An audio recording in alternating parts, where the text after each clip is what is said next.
আজ বছরের প্রথম দিন, নববর্ষ, কিন্তু সামনে যেহেতু ভোট আছে তাই কোনো ছুটি নয়। সেই কারণে প্রার্থীরা কিন্তু জোর কদমে প্রচারে বেরিয়ে পড়েছেন। সেই ছবি, একের পর এক ছবি আপনাদের সামনে দেখাচ্ছে। একদিকে সায়নী ঘোষ, তিনি প্রচার করছেন, পায়ে হেঁটে জনসংযোগ সারেন যাদবপুরের তৃণমূল প্রার্থী, এবং এক এক করে আমরা দেখেছি অনেকেই বেরিয়েছেন। সায়নী ঘোষের প্রচার এই মুহূর্তে দেখাচ্ছি। তিনি শুভেচ্ছা জানান, নববর্ষের শুভেচ্ছা জানান এবং জনসংযোগে ব্যস্ত সায়নী আজকে বছরের প্রথম দিনে প্রচারে বেরিয়েছেন।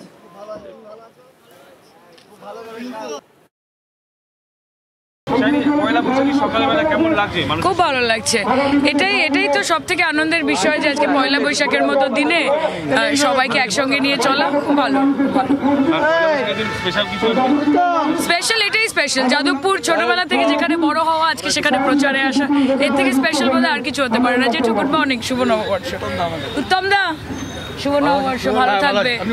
সামনেই ভোট, লড়াই কি কঠিন হবে না?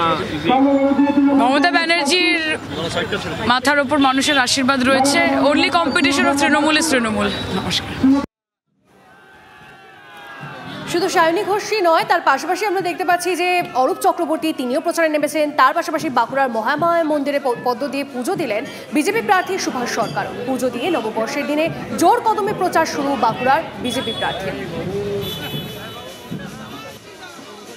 সকাল সকাল মায়ের মন্দিরে পুজো দিলাম, তার সঙ্গে সঙ্গে সবথেকে বেশি করে কামনা করলাম বাঁকুড়ার উন্নয়ন, বাঁকুড়ার উন্নয়ন, পশ্চিমবঙ্গের উন্নয়ন, দেশের উন্নয়ন আরও জোর কদমে। আর এর সঙ্গে সঙ্গে মা যেন সমস্ত অশুভ শক্তিকে পরাস্ত করে, শুভ শক্তির জয় করে। আর এবার বাঁকুড়ায় নজর রাখতে হচ্ছে, কারণ সেখানেও কিন্তু প্রচার চলছে। বাম প্রার্থী নীলাঞ্জন দাশগুপ্ত, তিনি প্রচারে বেরিয়েছেন, সেই ছবি দেখাবো আপনাদের।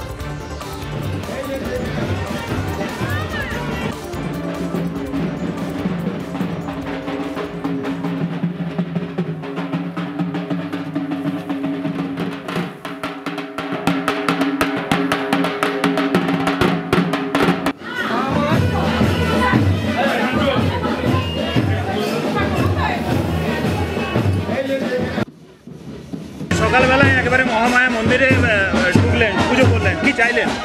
আশীর্বাদ। কিসের আশীর্বাদ? শক্তি চেয়েছি, বাঁকুড়াবাসীর মঙ্গল কামনা করেছি, রঘুনাথপুরবাসীর মঙ্গল কামনা করেছি, বাংলার মানুষের মঙ্গল কামনা করেছি। তার পাশাপাশি দেখছি যে একেবারে মিছিল করে এগোচ্ছে। আজকে আম্বেদকরের জন্মদিন, তাকে শ্রদ্ধা জানাতে সমস্ত ছাত্রছাত্রীরা বেরিয়েছে। সকলেই আজ নববর্ষের দিনটাকে বেছে নিয়েছেন। বাদ যাননি অধীর চৌধুরীও। মোহনলাল মিল এলাকায় বর্ণাঢ্য শোভাযাত্রার মাধ্যমে প্রচার শুরু কংগ্রেস প্রার্থীর। পায়ে হেঁটে প্রচার সারেন অধীর চৌধুরী।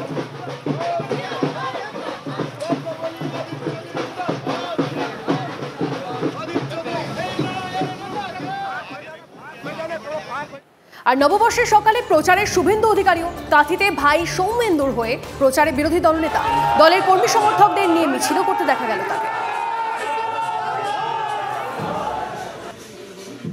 জয় সুনিশ্চিত, জয় নিয়ে কোনো দ্বিধাদ্বন্দ্বের কোনো জায়গা নেই।